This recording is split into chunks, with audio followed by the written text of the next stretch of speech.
Jackson, checking a new song, 2013. Let's go. Trở lại câu chuyện tình xưa, nàng anh xinh đẹp yêu chàng thư sinh, làn hiền ngây thơ trong trắng tuấn tú, làm điệp nguyện lòng yêu nhau.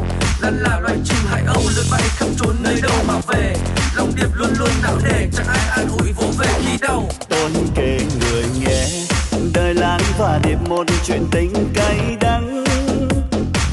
Lúc tuổi còn thơ tôi vẫn thường mộng mơ đem chép thành bài thơ. Thuở ấy điệp vui như bướm trắng, say đắm đêm đàn, lãng như bông hoa ngàn, yêu thương vô vàn, nguyện thề non nước sẽ không hề lìa tan. Chuông đổ chùa xa chiều tan trường